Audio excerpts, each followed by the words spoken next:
Sekitar tahun 2009, setelah 3 tahun saya pulang tugas dari Jawa Barat, ada seseorang datang bertemu dengan saya.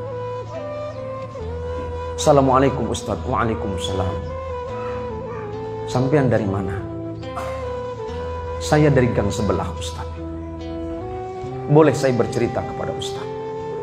Boleh, silakan. Bagaimana hukumnya menyakiti hati orang tua?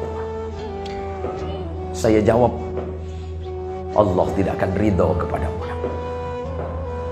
Sehebat apapun sujudmu kepada Allah, bahkan seandainya tempat sujudmu itu cekung karena sujudmu, tetapi engkau masih menyakiti hati ibu, sujudmu menjadi sia-sia kepada Allah.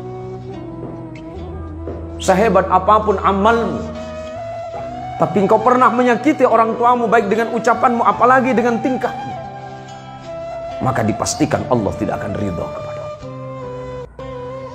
Terima kasih Ustaz. Saya hanya ingin bercerita kepada Ustaz. Beberapa hari yang lalu, di suatu pagi saya datang kepada ibu saya, karena memang rumahnya tidak jauh. Saya tidak punya uang waktu itu. Uang yang ada di saku saya hanya 22.000. Dan pagi itu saya bertanya kepada ibu saya, Umi pagi ini mau sarapan apa? Ibunya dengan lemah lembut menjawab, gak usah nak. Umi tahu kamu gak punya uang karena kamu belum punya pekerjaan. Tapi karena anak ini begitu mencintai ibunya, dia berkata lagi, uang saya banyak Umi. Uang saya banyak, tenang saja.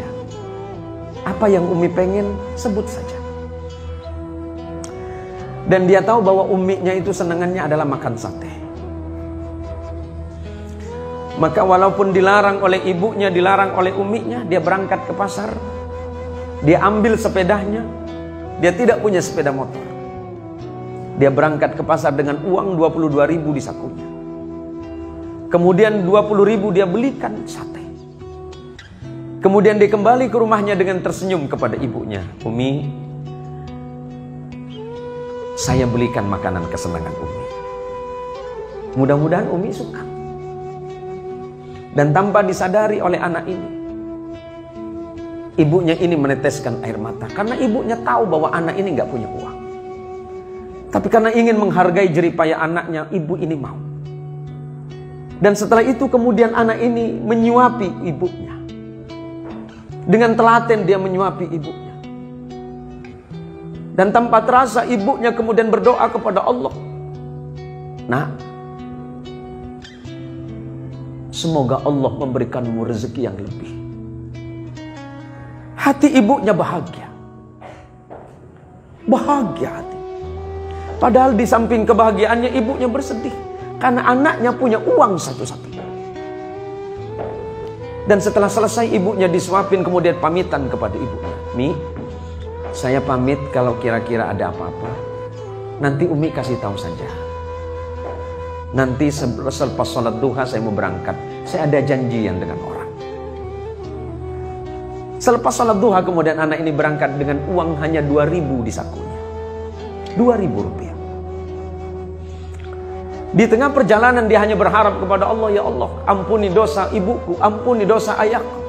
Ibuku yang melahirkan, membesarkanku dan merawatku dengan tanpa pamrih. Yang ketika aku sakit, ibuku tidak pernah tidur. Dan ibuku selalu berbohong kepadaku. Ya. Padahal perutnya lapar, tapi ibuku selalu mengatakan kenyang. Ketika ibuku tidak punya uang, dia selalu mengatakan dia punya uang. Selamatkan ibuku. Itu terus yang diucapkan dalam hati. Ketika sampai di tengah jalan, di perjalanan, tiba-tiba dia dicegat oleh seorang ibu. Seorang nenek-nenek. Dan ibu nenek ini berkata kepada anak ini, "Nak, saya mau nyebrang."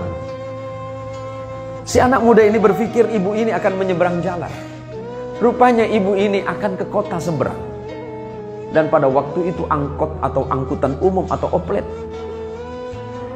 Ongkosnya Rp2.000 dan itu hanya satu-satunya yang ada di sakunya. Tapi karena dia mencintai ibunya, setiap ada perempuan tua dia menganggap itu sebagai ibunya. Maka dengan sigap anak muda ini bilang, "Ibu, silakan naik. Nanti saya bilang sama sopirnya ibu turun di mana." Maka kemudian anak muda ini dengan sisa uang yang Rp2.000 kemudian diberikan kepada sopir ini sebagai bayaran terhadap nenek yang sudah naik angkot. Berarti habis uang di sakunya. Tapi dia bahagia. Karena bagi dia membahagiakan ibu dan membahagiakan orang yang seumuran dengan ibunya adalah sebuah kenikmatan. Dan kemudian tidak berapa lama Allah membalasnya. 20.000 yang dia bayarkan untuk membelikan makanan ibunya dan 2.000 yang dia bayarkan untuk ongkos ibu tua tadi, Allah balas hanya dalam hitungan 30 detik. Dari arah depan tiba-tiba ada sebuah mobil mewah yang mengklakson dia. Kemudian sopir ini memanggil anak muda tadi. Dan kejadiannya ini sekitar tahun 2009. Dipanggilnya anak muda ini. Dia tanya, "Dek, kamu mau kemana?" "Saya ada janji dengan kawan, Pak. Ada yang bisa saya bantu." "Oh tidak. Coba ke sini." Tiba-tiba kemudian orang ini berkata kepada anak muda, "Saya punya sedikit rezeki, memang saya sudah janji dari rumah. Akan bersedekah atas nama ibu saya. Dan saya senang melihat." Padahal orang ini tidak saling kenal. Kemudian anak ini dengan bersusah payah mengatakan, "Pak, Bapak mungkin salah orang. Bukan saya orang yang Bapak maksud." "Oh tidak. Hati saya mengatakan adik orang." Tidak lama kemudian setelah orang ini menyodorkan amplop, si anak muda ini kemudian mengucapkan terima kasih dan memasukkan ke saku celana. Dan dia tidak berpikir apa yang ada di saku celana. Dia masih terus berjalan. Sampai kemudian dia mengurungkan niatnya dan kembali lagi ke rumah ibunya. Dan ketika sampai di depan ibunya, dia menangis sejadi-jadinya. Hanya karena sebuah bakti yang dia anggap sepele. Ternyata Allah membalas 20.000 yang dibelikan makanan untuk ibunya, 2.000 untuk ibu tua yang seumuran dengan ibunya. Allah balas dengan jumlah 22 juta. Artinya apa? Bahwa bakti seorang anak kepada ibu itu tidak ternilai. Seperti apapun keadaan orang tua kita, mau baik dan buruk dalam pandangan orang lain, tetapi dia tetap orang tua kita yang patut kita hormati. Oleh karenanya saudaraku sekalian, para anak-anak, cerita hikmah yang saya sampaikan tadi, ini menjadi pelajaran penting bagi kita. Di tengah-tengah kehidupan modern yang seperti sekarang ini, di luaran sana banyak anak-anak muda yang cerdas dan pintar. Tetapi ternyata mereka dalam keadaan kebingungan dan kesusahan. Baik itu yang mencari pekerjaan ataupun mencari rezeki. Padahal ilmu sudah mereka miliki. Padahal pengetahuan sudah mereka miliki, pengalaman luar biasa. Tapi Allah sulitkan hidupnya. Allah sulitkan mereka mencari rezeki. Boleh jadi salah satu yang menghalangi antara doa dia dengan Allah adalah dosa kepada orang tua yang tanpa disadari. Maka sebagai bakti kita kepada orang tua, jaga akhlak kita, jaga ucapan kita kepada orang tua, jaga perbuatan kita kepada orang tua, karena ridallah fi ridal walidain wa suhtullah fi suhtil walidain. Ridha Allah tergantung kepada ridha orang tua, dan kemurkaan Allah tergantung kepada kemurkaan kedua orang tua.